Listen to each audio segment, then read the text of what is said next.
Okay, tell me if this is how you feel, because this is where I am after yesterday's loss to the Eagles. Heartbroken. Yeah, it was. I've never seen a coach break like that. I've seen Vermeil cry, but that's what he does. Yeah. Vermeil cried well before he got to us.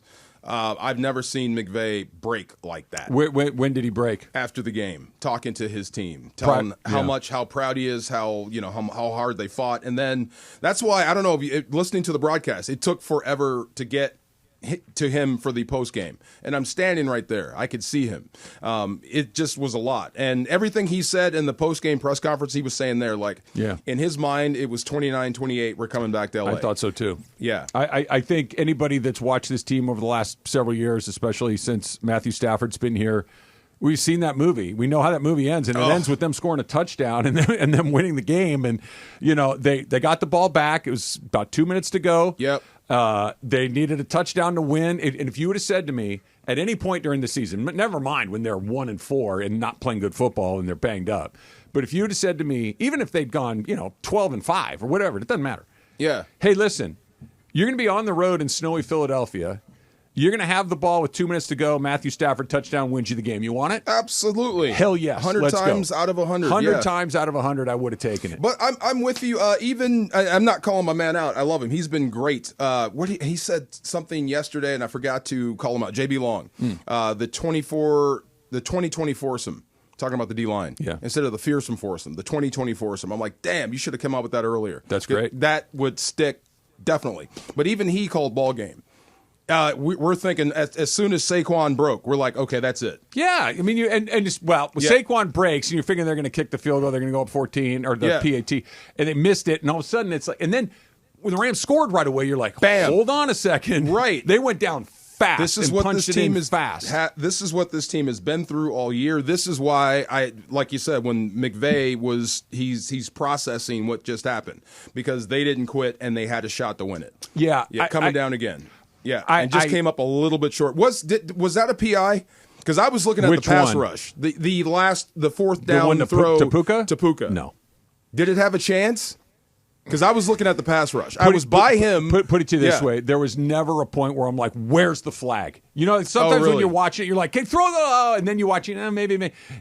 It didn't feel clean like throw. Did the pass have a shot to be caught? Really. Not really. Okay. Are you talking about that final throw? The last throw. It was too high. Yeah, it was not good. Miracle Puka toe tap catch, no chance at all. I 1 in a million. 1 in a million. 1 in a million. Okay. When I asked Kirk about, because if you look at the play, Kyren's open. He turns around on time. He can catch the ball. There's probably 5 yards. Maybe he can get the first down. Maybe.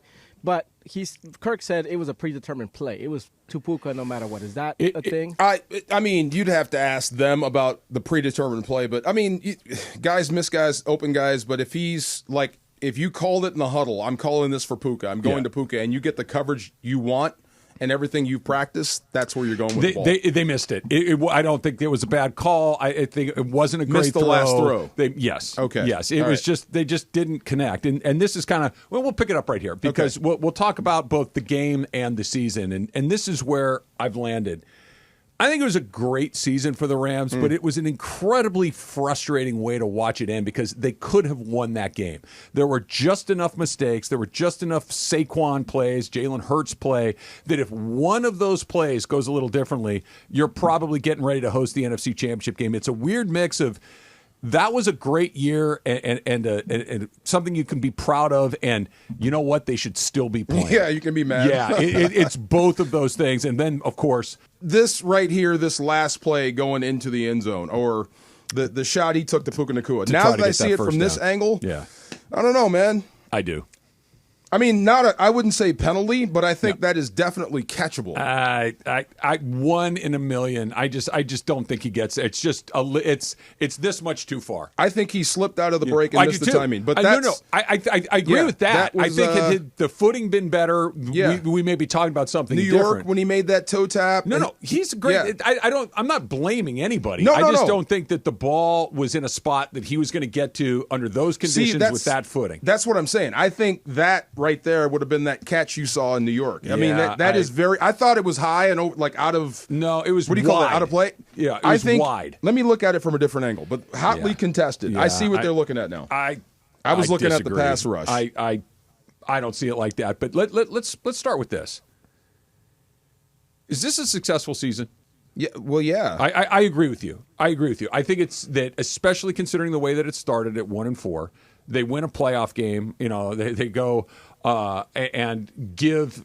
I think the team that's probably the odds-on favorite to go to the Super Bowl at this point everything they can handle. I'm rooting for the Eagles from now on. They had them on their heels. They had a chance to win that game, but it's also oddly dissatisfying because Kyren fumbles again. Saquon. Was it him? Did you see the replay? It got punched out. Look, it was a great play by Jalen Carter. It was DeMarco. It was almost that one. Yes, I'm talking the other one on the stretch play. The other one was more on Stafford. He let it go. The ball was like way up high on his chest. The Jalen Carter, that's just the big bear. Carter punched it out, and I'm not saying that it's easy to hold on to in that situation, but that was a momentum killer. Look, Stafford's fumble was a momentum killer. There were just enough moments where Jalen Hurts pops one for 40-plus yards. Saquon has a 60-yarder, another 70-yarder. That I'm not saying that Saquon's not going to have some big plays. The banging the helmet going in was great cinema. In the snow? Yeah. You can sell tickets for years off that. But go ahead. I'm conflicted. I'm like really ambivalent about what happened because I'm not like, we blew it. But at the same time, it feels like they should. I want to stop. What's one stop short of they should have won? Because I don't know if they should have, but they had a really good chance to. Here's an unsuccessful season. San Francisco, Seattle, Arizona. Every team that missed the postseason is an unsuccessful season. The teams that make it to the dance, you're automatically in, depending on who you are. If you're a defending champ and you just make it to the playoffs, limp into it, it's not so good. Your Detroit's not sitting around thinking they had a good season. What was your expectation going into this year? Yeah. No, I think that's a great point. But it's not just, hey, we defied the odds and got in. It's we defied the odds at 1-4 and got in. We won a game. Right? You won convincingly. You beat a 14-win team. Beat a 14-win team, and then you went on the road to play another 13-win team. A juggernaut. And you had a chance to win the game. Yeah. And you made just enough mistakes. Like, DeMarco. You can be pissed at the end. It's fair to be pissed. That's what I'm saying. You can be mad at the end, but it does not take away that this was a successful season. Had they lost 28-22, I agree with that. Yeah. Had they lost 28-22 and not turned it over and not had and Saquon had just had a good day as opposed to a bonkers day. If Jalen Hurts doesn't run it in from 44 yards, he has a 14-yard touchdown run. Like, just all of those little things make you go, one of those plays goes a different way, and we're getting ready for the NFC Championship game. Here in LA. I know. It's hard to just turn the page on that like, hey, great season. It sucks that they got that close and missed it. I want to frame this. This is part of the game book, and I love getting game books at the end. This is like the stats in the nutshell, the entire game, the play-by-play. I can read this on a plane like it's War and Peace. I do. I love this stuff. But I want to frame this because this has got to burn. 26 carries, 205 yards. He averaged almost 8 yards a carry and scored twice. That's Saquon Barkley. You want some more numbers?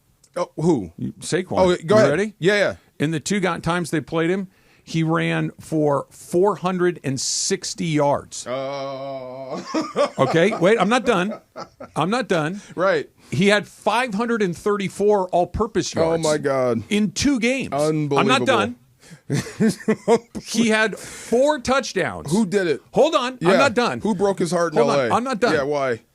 The shortest touchdown run that he had was 62 yards. That's crazy. That's going to sting. That's nuts. That's going to sting. That's nuts. And I like how before that play happened, he like looked to Jalen Hurts like, watch this. Yeah. Have you seen that clip? Bro, I can't tell you how hard it is when you have a running quarterback and a running back like this. It just because you're going to play with one less guy every single time because you have to honor the run. Yeah. So you're basically defending Saquon Barkley hat on a hat. So if I miss the gap by a half an inch, I could be in the gap and he still runs through it.